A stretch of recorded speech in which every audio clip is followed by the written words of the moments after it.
हाँ जी students good morning. ये अपना जरा है नैक्सट लैक्चर है पेज नंबर 218 ਤੇ ਜਿਸ ਆਪਾਂ ਬਾਈ ਕੰਡੀਸ਼ਨਲ ਟੌਪਿਕ ਸਟਾਰਟ ਕਰ ਰਹੇ ਹਾਂ। ਬਾਈ ਕੰਡੀਸ਼ਨਲ ਦਾ ਮਤਲਬ ਕੀ ਹੈਗਾ?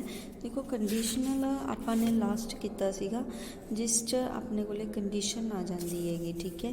ਕੀ ਅਪਰੋਚਸ ਕਿਉਂ ਸੀਗਾ ਇਹਦੇ 'ਚ ਬਾਈ ਕੰਡੀਸ਼ਨਲ ਹੈ। ਬਾਈ ਕੰਡੀਸ਼ਨ ਹੁੰਦਾ ਇਫ ਐਂਡ ਓਨਲੀ ਇਫ, ਜਦੋਂ ਦੋਨੇ ਪਾਸੇ ਕੰਡੀਸ਼ਨ ਲੱਗ ਜਾਂਦੀ ਹੈਗੀ, ਇਫ ਐਂਡ ਓਨਲੀ ਇਫ, ਠੀਕ ਹੈ। ਦੋਨੋਂ ਪਾਸੇ ਐਰੋ ਲੱਗਿਆ ਹੁੰਦਾ ਹੈ ਜੋ ਆਪਾਂ ਕਹਿੰਦੇ ਕਿ ਸਿਰਫ ਦੋਨੋਂ ਪਾਸੇ condition if and only if ਦੀ ਆਪਾਂ ਕੰਡੀਸ਼ਨ ਕਰਦੇ ਹਾਂ। ਜੇ ਫਸਟ ਟਰੂ ਹੈ ਤਾਂ ਸੈਕਿੰਡ ਆਪਣੇ ਕੋਲੇ ਪ੍ਰੂਫ ਕਰਦੇ ਹਾਂ ਆਪਾਂ, ਤੇ ਜੋ ਸੈਕਿੰਡ ਹੁੰਦਾ ਤਾਂ ਫਿਰ ਫਸਟ ਆਪਾਂ ਪ੍ਰੂਫ ਕਰਦੇ ਹਾਂ। ਉਹੀ ਚੀਜ਼ ਇੱਥੇ ਹੈਗੀ, ਠੀਕ ਹੈ। ਬਾਈ ਕੰਡੀਸ਼ਨਲ ਇਹ ਕਦੋਂ ਟਰੂ ਹੁੰਦਾ? Biconditional if the two sentences P Q R both true or both false, means ਜਦੋਂ ਦੋਨੋਂ ਟਰੂ ਹੋਣਗੇ ਤਾਂ ਰਿਜ਼ਲਟ ਟਰੂ ਹੋਏਗਾ, ਜਦੋਂ ਦੋਨੋਂ ਫਾਲਸ ਹੋਣਗੇ ਤਾਂ ਵੀ ਰਿਜ਼ਲਟ ਟਰੂ ਹੋਏਗਾ। ਬਟ ਜੇ ਇੱਕ ਟਰੂ ਇੱਕ ਫਾਲਸ ਹੈਗਾ ਤਾਂ ਰਿਜ਼ਲਟ ਆਪਣੇ ਕੋਲੇ ਕੀ ਹੋਏਗਾ? ਫਾਲਸ ਹੋਏਗਾ। ਕਲੀਅਰ ਬੇਟਾ? ਬਾਈ ਕੰਡੀਸ਼ਨਲ ਆਪਣੇ ਕੋਲੇ ਕਦੋਂ ਟਰੂ ਹੁੰਦਾ ਹੈਗਾ? ਜਦੋਂ ਦੋਨੋਂ ਸਟੇਟਮੈਂਟਸ ਟਰੂ ਹੋਣ ਜਾਂ ਦੋਨੋਂ ਸਟੇਟਮੈਂਟ ਫਾਲਸ ਹੋਣ। ਅਦਰਵਾਈਜ਼ ਇਹ ਕੀ ਹੋ ਜਾਂਦਾ? ਫਾਲਸ ਹੁੰਦਾ। ਮੀਨਸ ਇੱਕ ਟਰੂ ਇੱਕ ਫਾਲਸ ਹੈ ਤਾਂ ਰਿਜ਼ਲਟ ਆਪਣੇ ਕੋਲੇ ਕੀ ਆ ਜਾਂਦਾ ਹੈਗਾ? ਫਾਲਸ ਆ ਜਾਂਦਾ ਹੈ। ਇਹ ਤੇ ਬਾਈ ਕੰਡੀਸ਼ਨਲ ਦਾ ਸਾਈਨ ਹੈ, ਦੋਨੋਂ ਸਾਈਡ ਤੇ ਐਰੋ ਲੱਗਦਾ। ਇਹ ਚੀਜ਼ ਤੁਸੀਂ ਯਾਦ ਰੱਖਣੀ ਹੈ। ਜੇ ਇਹਦੀਆਂ ਐਗਜ਼ਾਮਪਲਸ ਜਿਵੇਂ ਦਿੱਤੀ ਹੋਈ ਹੈ ਕਿ p = 12 + 5 = 17 ਹੁਣ ਤਾਂ ਆਪਾਂ ਨੂੰ 5 + 2 = 7 ਦੋਨੋਂ ਟਰੂ ਹੈ ਤਾਂ ਬਾਈ ਕੰਡੀਸ਼ਨਲ ਵੀ ਕੀ ਹੋ ਜਾਏਗਾ? ਟਰੂ ਹੋ ਜਾਏਗਾ। ਇਸੇ ਤਰ੍ਹਾਂ ਸੈਕਿੰਡ ਥਰਡ ਐਗਜ਼ਾਮਪਲ ਦੇਖ ਲੈਣਾ, ਇਹ ਵੀ ਇਸੇ ਤਰੀਕੇ ਨਾਲ ਹੀ ਹੈ। ਉਸ ਤੋਂ ਬਾਅਦ ਜਿਵੇਂ ਕਿ ਆਪਾਂ ਨੇ ਆਹ ਵਾਲਾ ਰਿਜ਼ਲਟਸ ਪ੍ਰੂਵ ਕਰਨੇ। ਫਸਟ ਆਪਣੇ ਕੋਲ ਰਿਜ਼ਲਟ ਹੈਗਾ p ਅਪਰੋਚਸ ਕਿਉਂ, ਠੀਕ ਹੈ। p ਅਪਰੋਚਸ ਕਿਉਂ ਮੀਨਸ p ਕੰਡੀਸ਼ਨਲ ਕਿਉਂ ਜਿਹੜਾ ਆਪਾਂ ਨੇ ਕੀਤਾ ਸੀਗਾ ਇਕੁਅਲ ਟੂ ਆਪਾਂ ਸ਼ੋ ਕਰਨਾ ਨੋਟ p ਜੁਆਇਨ ਕਿਉਂ ਦੇ ਸ਼ੋ ਕਰਨਾ।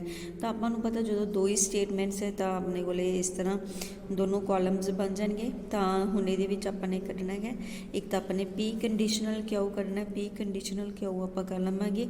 p ਕੰਡੀਸ਼ਨਲ ਕਿਉਂ 'ਚ ਆਪਾਂ ਨੇ ਦੱਸਿਆ ਸੀ ਸਿਰਫ ਇੱਕ ਹੀ ਕੰਡੀਸ਼ਨ ਟਰੂ ਫਾਲਸ ਦੀ ਕੰਡੀਸ਼ਨ ਕਿ first statement true second false ਹੋਵੇ ਤਾਂ ਰਿਜ਼ਲਟ ਫਾਲਸ ਹੁੰਦਾ ਹੈ, ਅਦਰਵਾਈਜ਼ ਬਾਕੀ ਸਾਰਿਆਂ ਦੇ ਵਿੱਚ ਟਰੂ ਹੁੰਦਾ ਹੈਗਾ। ਤਾਂ p ਅਪਰੋਚਸ ਕਿਉਂ ਦੀ ਤਾਂ ਇਹੀ ਕੰਡੀਸ਼ਨ ਆਏਗੀ। ਰਾਈਟ ਹੈਂਡ ਸਾਈਡ ਵਾਸਤੇ ਆਪਾਂ ਨੇ ਪਹਿਲਾਂ ਨੋਟ p ਕਰਨਾ ਹੈਗਾ, ਤਾਂ p ਦਾ ਆਪਾਂ ਨੇ ਨੋਟ p ਕੱਢ ਲਿਆ ਹੈਗਾ ਅਤੇ ਉਹਨੂੰ ਕਿਉਂ ਦੇ ਨਾਲ ਜੁਆਇਨ ਕਰ ਦਿੱਤਾ ਹੈਗਾ। ਜਦੋਂ ਜੁਆਇਨ ਕਰਦੇ ਹਾਂ ਤਾਂ ਆਪਾਂ ਨੂੰ ਪਤਾ ਹੈਗਾ ਜਦੋਂ ਦੋਨੋਂ ਫਾਲਸ ਹੈ ਤਾਂ ਰਿਜ਼ਲਟ ਫਾਲਸ ਹੁੰਦਾ, ਅਦਰਵਾਈਜ਼ ਬਾਕੀ ਦੋਨੋਂ ਕੰਡੀਸ਼ਨਸ ਦੇ ਵਿੱਚ ਆਪਣੇ ਕੋਲ ਰਿਜ਼ਲਟ ਟਰੂ ਹੁੰਦਾ। ਤਾਂ ਜਦੋਂ ਆਪਾਂ ਦੋਨਾਂ ਨੂੰ ਕੰਪੈਰੀਜ਼ਨ ਕਰਾਂਗੇ ਲੈਫਟ ਹੈਂਡ ਸਾਈਡ ਅਤੇ ਰਾਈਟ ਹੈਂਡ ਸਾਈਡ ਦੋਨੋਂ ਸੇਮ ਆ ਰਿਹਾ ਤਾਂ ਮੀਨਸ ਇਹ ਦੋਨੋਂ ਰਿਜ਼ਲਟਸ ਕੀ ਇਕੁਅਲ ਹੈ। ਸੇਮ ਇਸੇ ਤਰੀਕੇ ਨਾਲ ਆਪਾਂ ਸੈਕਿੰਡ ਪਾਰਟ ਵੀ ਇਸੇ ਤਰੀਕੇ ਨਾਲ ਕਰਾਂਗੇ। ਇਹ ਵਿੱਚ ਕੀ ਹੈ p ਅਪਰੋਚਸ ਕਿਉਂ ਉਹਦਾ ਨਗੇਸ਼ਨ ਲੈ ਲੈਣਾ ਹੈ ਅਤੇ ਇਹਦੇ ਵਿੱਚ ਆਪਾਂ ਨੇ p ਮੀਟ ਨੋਟ ਕਿਉਂ ਕਰਨਾ ਹੈਗਾ। ਓਕੇ, ਤਾਂ ਨੋਟ ਕਿਉਂ ਕਰ ਲਿਆ ਹੈਗਾ, p ਅਪਰੋਚਸ ਕਿਉਂ ਕੱਢ ਕੇ ਉਹਦਾ ਨਗੇਸ਼ਨ ਕਰ ਲਿਆ ਅਤੇ p ਦੇ ਨਾਲ ਮੀਟ ਕਰ ਲਿਆ ਨੋਟ ਕਿਉਂ ਦਾ। ਦੋਨੋਂ ਰਿਜ਼ਲਟਸ ਨੂੰ ਕੰਪੈਰੀਜ਼ਨ ਕਰਾਂਗੇ ਤਾਂ ਆਪਣੇ ਕੋਲ ਰਿਜ਼ਲਟ ਸੇਮ ਆ ਜਾਏਗਾ। ਇਸ ਤਰ੍ਹਾਂ ਜਿਹੜਾ ਹੈਗਾ ਆਪਾਂ ਕੋਈ ਵੀ ਦੋ ਰਿਜ਼ਲਟਸ ਜਿਹੜੇ ਆ ਉਹਨਾਂ ਨੂੰ ਕੱਢ ਸਕਦੇ ਹੈਗੇ। ਨੈਕਸਟ ਆਪਣੇ ਕੋਲ ਆ ਜਾਂਦਾ ਲੌਜੀਕਲ ਇਕੁਈਵੈਲੈਂਸ। ਇਕੁਈਵੈਲੈਂਸ ਆਪਾਂ ਕਦੋਂ ਕਹਿਣੇ ਹੈਗੇ? ਦੋ ਪ੍ਰੋਪੋਜੀਸ਼ਨਸ, ਠੀਕ ਹੈ, p ਅਤੇ q ਆ ਲੌਜੀਕਲ ਇਕੁਈਵੈਲੈਂਸ ਕਦੋਂ ਹੁੰਦੀਆਂ ਹੈਗੀਆਂ? If they have identical truth table, ਦੇ ਦੋਨਾਂ ਦੇ ਟਰੂਥ ਟੇਬਲ ਸੇਮ ਹੋਣ। ਜਿਵੇਂ ਕਿ ਆਪਾਂ ਸ਼ੋ ਕੀਤੇ ਨਾ ਇਹਨਾਂ ਦੋਨਾਂ ਦਾ ਟਰੂਥ ਟੇਬਲ ਸੇਮ ਹੈ ਮੀਨਸ ਦੋਨੋਂ ਕੀ ਹੋ ਜਾਣਗੇ ਫਿਰ ਉਹ ਇਕੁਈਵੈਲੈਂਸ ਹੋ ਜਾਣਗੇ। ਕਲੀਅਰ? ਹੁਣ ਜਿਵੇਂ ਕਿ ਆਪਾਂ ਨੇ ਇਹਨਾਂ ਨੂੰ ਇਕੁਈਵੈਲੈਂਟ ਸ਼ੋ ਕਰਨਾ ਹੈ। p ਅਪਰੋਚਸ ਕਿਉਂ ਤਾਂ ਆਪਾਂ ਨੂੰ ਪਤਾ ਹੀ ਹੈ ਇਸ ਤਰ੍ਹਾਂ ਹੁੰਦਾ ਹੈਗਾ। ਤਾਂ ਰਾਈਟ ਹੈਂਡ ਸਾਈਡ 'ਤੇ ਨੋਟ ਕਿਉਂ ਅਪਰੋਚਸ ਨੋਟ p ਆਪਾਂ ਨੇ ਕੱਢਣਾ ਹੈਗਾ। ਪਹਿਲਾਂ p ਅਤੇ ਕਿਉਂ ਲਿਖ ਲਿਆ, ਫਿਰ ਉਹਨਾਂ ਦਾ ਨਗੇਸ਼ਨ ਲਿਖ ਲਿਆ, ਫਿਰ ਉਹਨਾਂ ਦੀ ਕੰਡੀਸ਼ਨਲ ਜਿਹੜੀ ਸਟੇਟਮੈਂਟ ਉਹ ਫਾਈਂਡ ਆਊਟ ਕਰ ਲਈ। ਤਾਂ ਤੁਸੀਂ ਦੇਖੋਗੇ ਇਹ ਵਾਲਾ ਅਤੇ ਇਹ ਵਾਲਾ ਦੋਨੋਂ ਟਰੂਥ ਟੇਬਲ ਸੇਮ ਹੈ ਤਾਂ ਮੀਨਸ ਦੋਨੋਂ ਕੀ ਹੈ ਇਕੁਈਵੈਲੈਂਟ ਹੋ ਗਏ। ਉਸ ਤੋਂ ਬਾਅਦ ਆਪਣੇ ਕੋਲ ਕੁਛ ਕੀ ਹੈਗੇ laws of the algebra of propositions ਆ ਜਾਂਦੀ ਹੈਗੀ। ਜਿਹੜੇ ਲਾਜ਼ ਹੈ ਇਹ ਕੀ ਹੁੰਦੇ ਹੈਗੇ ਜਿਵੇਂ ਕਿ ਆਪਾਂ ਪਹਿਲਾਂ ਉਹ ਵੀ ਕਰਦੇ ਹੀ ਹੈਗੇ ਗਰੁੱਪ ਦੇ ਵਿੱਚ, ਉਸੇ ਤਰੀਕੇ ਨਾਲ ਇਹਦੇ ਵਿੱਚ ਲਾਜ਼ ਹੈ। ਕਮਿਊਟੇਟਿਵ ਲਾ ਜਿਵੇਂ ਆ ਜਾਂਦਾ। ਕਮਿਊਟੇਟਿਵ ਲਾ ਜਿਹੜਾ ਹੈ कि पी जॉइन क्यू हमेशा की हुंदा है biconditional easy Q join P दे हुंदा है। मीट वास्ते भी सेम यही रिजल्ट है। एसोशिएटिव ला दे विच आपां तीन जिहड़े हैगे स्टेटमेंट्स लै लांगे, P join Q join R ते biconditional by P join Q join R. Similarly meet वास्ते हो जाएगा। डिस्ट्रीब्यूटिव ला आपां नूं पता ही है, अलग अलग करके लिख सकते P meet Q join P meet R. Similarly P join Q meet P join R इस तरह। उस तो बाद आइडेंटिटी ला इनू ध्यान च रखना तुसी। आइडेंटिटी ला च की हुंदा है जो आप जीरो के नाल जॉइन कर देंगे, ठीक है, जिमें कि आप बुलियन अलजबरा च कीता सी, सेम वही चीज़ आ जाती है कि पी जॉइन जीरो जो आप करांगे तो अपने कोले पी आ जाता है। तो जो मीट करते हैं वन दे नाल पी मीट वन, उदों अपने कोले पी। आइडेंटिटी ला च की हुंदा अपने कोले सेम एलीमेंट होना चाहिए है। जॉइन का मतलब तुहानूं पता है एडिशन, तो मीट का मतलब हुंदा मल्टीप्लाई। तो आप की प्लस करिए कि वही एलीमेंट आ जाए जीरो, तो मल्टीप्लाई की करिए अपने को सेम एलीमेंट आ जाए वन। इस तरह याद रख सकते हो। नगेशन लाज अपन पता ही है कि पी मीट नॉट पी करांगे तो जीरो आ जाएगा, पी जॉइन नॉट पी करांगे तो अपने को वन आ जाएगा। क्लीयर। जो जॉइन करते हैं उदों अपने को वन आ जाता है, तो जो आप मीट करते हैं दोनों की मल्टीप्लाई करते उदों अपने को जीरो आ जाता है। उस तो बाद आ गया अडेम्पोटेंट ला। अडेम्पोटेंट ला आप लास्ट चैप्टर प्रूफ किया सीगा।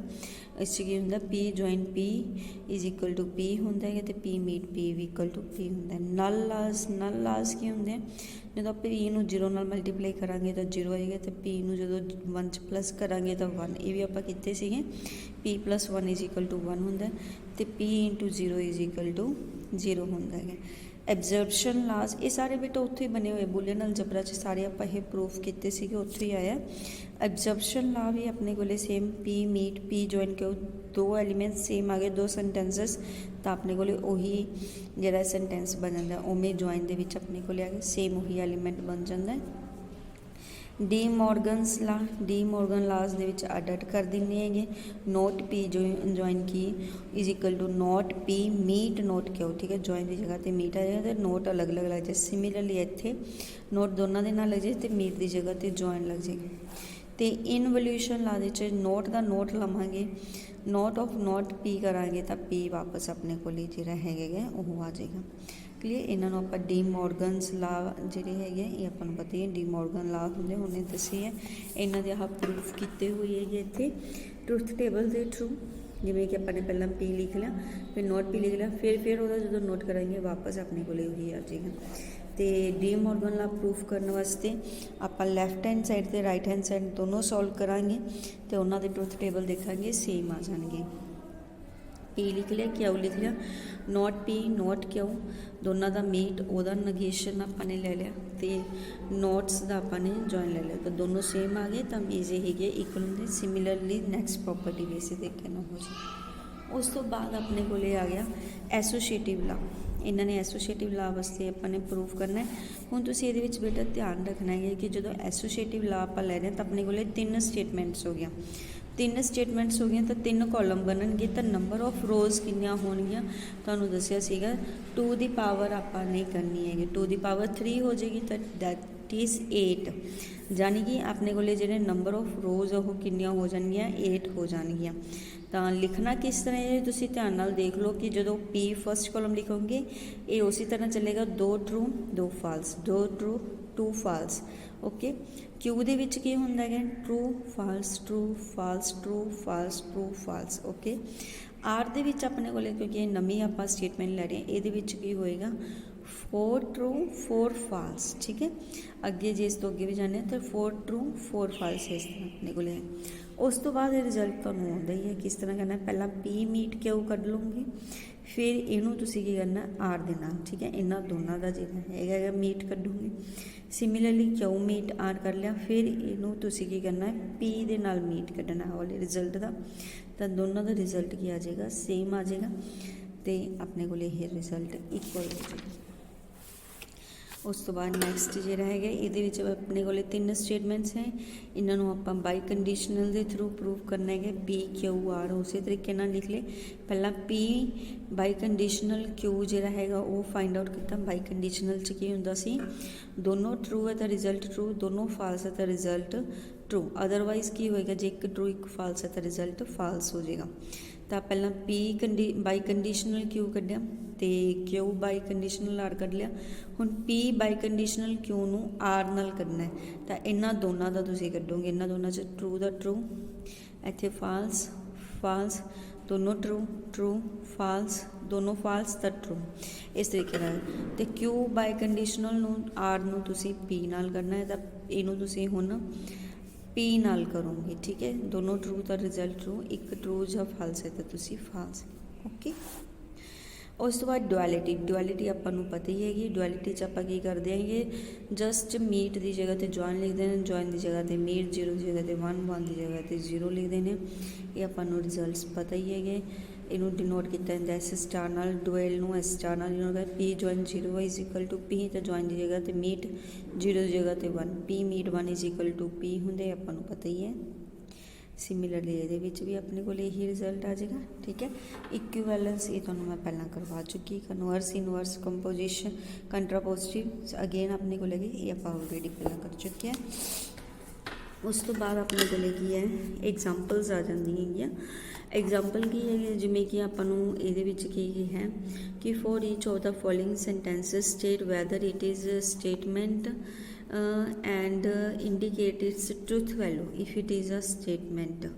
क्लियर, पहला ये दसना है कि ये स्टेटमेंट्स है, state weather it is a statement, कुछ सेंटेंसेस दिते हैं तो फिर दसो कि यह ट्रुथ है या फाल्स है। क्लीयर, तो हुण जिमें कि अपने को फस्ट आपां पता है 3 × 5 की होंदा है अपने को 15 15 + 4 19, ठीक है। यानी कि रिजल्ट इज़ ट्रू, ये कोई डाउट ही नहीं है। रिजल्ट की आ जाएगा, this is a true statement होगी। Moon is not a heavenly body, हुण ये आपां नूं पता है कि गलत है, ठीक है, क्योंकि हैवनली बॉडी है मून, तो this is the false statement हो जाएगी। ये टूडे इज़ संडे, हुण ये थोड़ा डाउट है कि ये आपां नूं ये स्टेटमेंट तो हैगी है, पर ये ट्रू है या फाल्स ये अपना डिपेंड करता है उस दिन ते आपां किस दिन ये गल कर रहे हैं कि दिस स्टेटमेंट, देखो इन्होंने लिखा this statement which is true on Sunday but false on other day.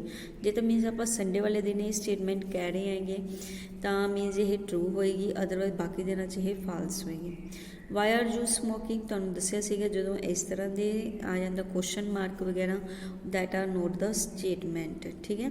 तो mean this is not the statement. Do you like reading, this is not the statement. Logic is a very interesting subject. हुण ये की होंदा है, ये भी अपने को जिहड़ा है logic is a very interesting subject. ये भी आप स्टेटमेंट काउंट नहीं करांगे। क्यों नहीं करांगे, क्योंकि बेटा जो आपको ये डाउट है, लॉजिक जिहड़ा है हो सकता कुछ बच्चों वास्ते इंटरस्टिंग सबजैक्ट होवे, कुछ वास्ते ना होवे। तो मीन इस तरह की स्टेटमेंट आप की कहांगे this is not the statement, it is an open sentence. एक ओपन सेंटेंस है, मीनस ये डिपेंड करता है परसन टू परसन, वेरी करेगा द रिजल्ट। इस करके लॉजिक ये वाली इनू आप जिहड़ा है ट्रू या फाल्स स्टेटमेंट नहीं कहांगे कि हाँ ये मतलब ये सब दे लिए ट्रू नहीं हैगा कि हाँ ये इंटरस्टिंग सबजैक्ट है, क्योंकि तुहानूं कोई किसी नूं कोई सबजैक्ट इंटरस्टिंग लगता, किसी नूं कोई लगता, किसी नूं कोई, तो जरूरी नहीं है कि ये सब दे लिए इंटरस्टिंग होए। There are only 100 positive integer, this is the false statement, क्योंकि आपको पता है कि ये तो कोई डाउट ही नहीं है कि नंबर ऑफ इनफिनिटी होंगे है, पर आप ये गल तो यकीनी नाल कह सकते हैं कि फाल्स स्टेटमेंट हैगी। The sum of the 3 angles of a triangle is 2 right angles, ये भी आपको पता है ट्रू स्टेटमेंट है, this is the true statement. May God bless you with success, that is not the statement. इनू आप sentence कहांगे सिंपल, क्योंकि साइन ऑफ एक्सक्लेमेशन। इस तरीके नाल तुहानूं पता चलेगा कि किहड़ियां स्टेटमेंट्स है ते किहड़ियां अपने कोले जिहड़ियां हैगियां सेंटेंसेस है, ट्रू है या फाल्स है, इस चीज़ बारे भी। उस तो बाद सैकेंड एग्जाम्पल है जिमें ये आपको कहा गया कि you are given the following statements, आपको आ स्टेटमेंट्स गिवन है, आपने इन्हों के ट्रुथ वैल्यूज़ जिहड़ियां हैगियां जिमें पी मीट क्यों, ये अपने फाइंड आउट करनी है कि यह ट्रू है या फाल्स है। जिमें कि हुण तुसीं देखो 7 into 5 35 ਹੁੰਦਾ ਟਰੂ ਸਟੇਟਮੈਂਟ ਹੈ। Moon is a heavenly body, ਇਹ ਵੀ ਟਰੂ ਸਟੇਟਮੈਂਟ ਹੈ। Jammu is the most populated city in India, that is the false statement. ਇਹ ਆਪਾਂ ਨੂੰ ਹੁਣ ਪਤਾ ਹੈ ਕਿ ਇਹ ਫਾਲਸ ਸਟੇਟਮੈਂਟ ਹੈਗੀ। ਜੰਮੂ ਸਭ ਤੋਂ ਜ਼ਿਆਦਾ ਪੋਪੂਲੇਟਡ ਸਿਟੀ ਨਹੀਂ ਹੈਗੀ। Food is necessary for life, ਇਹ ਆਪਾਂ ਨੂੰ ਪਤਾ ਟਰੂ ਸੀ। ਤਾਂ ਇਹ ਪਹਿਲਾਂ ਤਾਂ ਆਪਾਂ ਨੂੰ ਇਹਨਾਂ ਚੀਜ਼ਾਂ ਬਾਰੇ ਇਹ ਚੀਜ਼ ਪਤਾ ਹੀ ਹੈ ਕਿ ਕਿਹੜੀ ਟਰੂ ਹੈ ਅਤੇ ਕਿਹੜੀ ਫਾਲਸ ਹੈ। ਉਸ ਤੋਂ ਬਾਅਦ ਜਿਵੇਂ ਕਿ ਹੁਣ ਆਪਾਂ ਨੇ ਪੀ ਮੀਟ ਕਿਊ ਕੱਢਣਾ। ਹੁਣ ਆਹ ਵੇਖੋ ਬੇਟਾ ਇੱਥੇ ਲਿਖਿਆ ਹੋਇਆ ਪੀ ਕਿਊ ਐਸ ਕੀ ਹੈ ਟਰੂ ਸਟੇਟਮੈਂਟਸ ਹੈ, ਆਰ ਇਜ਼ ਦਾ ਫਾਲਸ। ਤਾਂ ਹੁਣ ਆਪਾਂ ਨੇ ਇਹਦੇ ਵਿੱਚ ਦੱਸਣੀਆਂ ਟਰੂਥ ਵੈਲਿਊਜ਼ ਕਿਹੜੀਆਂ। ਹੁਣ ਜਦੋਂ ਪੀ ਮੀਟ ਕਿਊ ਕੱਢਾਂਗੇ, ਦੇਖੋ ਪੀ ਅਤੇ ਕਿਊ ਦੋਨੋਂ ਟਰੂ ਹੈ, ਤਾਂ ਪੀ ਮੀਟ ਕਿਊ ਵੀ ਟਰੂ ਹੋਏਗਾ, that is also the true. P meet R, ਕਿਉਂਕਿ ਆਰ ਨੈਗੇਟਿਵ ਹੈ ਤਾਂ ਜਿਹੜਾ ਹੈਗਾ ਇਹ ਵੀ ਨੈਗੇਟਿਵ ਸਟੇਟਮੈਂਟ ਹੋ ਜਾਏਗੀ। ਪੀ ਮੀਟ ਐਸ ਦੋਨੋਂ ਟਰੂ ਹੈ ਤਾਂ ਇਹ ਵੀ ਰਿਜ਼ਲਟ ਕੀ ਹੋ ਜਾਏਗਾ, ਟਰੂ ਹੋ ਜਾਏਗਾ। ਕਿਊ ਮੀਟ ਐਸ, ਉਸ ਤੋਂ ਬਾਅਦ ਕਿਊ ਮੀਟ ਐਸ ਆਪਣੇ ਕੋਲੇ ਕਿਊ ਅਤੇ ਐਸ ਦੋਨੋਂ ਇਹ ਵੀ ਟਰੂ ਹੈਗੇ ਤਾਂ ਇਹ ਵੀ ਰਿਜ਼ਲਟ ਟਰੂ ਹੋ ਜਾਏਗਾ। ਬਾਕੀ ਸਾਰੇ ਕੀ ਇਹ ਸਟੇਟਮੈਂਟਸ ਫਾਲਸ ਹੈ। ਉਸ ਤੋਂ ਬਾਅਦ ਪੀ ਜੁਆਇਨ ਕਿਊ, ਪੀ ਕਿਊ ਜੁਆਇਨ ਦੇ ਵਿੱਚ ਆਪਾਂ ਨੂੰ ਪਤਾ ਹੈ ਕਿ ਜੇ ਇੱਕ ਵੀ ਟਰੂ ਆ ਜਾਂਦਾ ਰਿਜ਼ਲਟ ਕੀ ਹੋ ਜਾਂਦਾ, ਟਰੂ ਹੋ ਜਾਂਦਾ। ਹੁਣ ਜਦੋਂ ਕਿਊ ਨਾਲ ਕੀਤਾ ਦੋਨੋਂ ਟਰੂ ਹੈ ਤਾਂ ਰਿਜ਼ਲਟ ਟਰੂ। ਪੀ ਜੁਆਇਨ ਆਰ ਇਹ ਵੀ ਆਪਣੇ ਕੋਲੇ ਟਰੂ ਆ ਜਾਏਗਾ। ਠੀਕ ਹੈ, ਇਸ ਤਰ੍ਹਾਂ ਆਪਾਂ ਚੈੱਕ ਕਰ ਸਕਦੇ ਹਾਂ। ਨੈਕਸਟ ਜਿਹੜੀਆਂ ਐਗਜ਼ਾਮਪਲਸ ਹੈ ਬੇਟਾ ਆਪਾਂ ਅਗਲੇ ਲੈਕਚਰਸ ਕਰਦੇ ਹਾਂ। ਥੈਂਕ ਯੂ ਬੇਟਾ।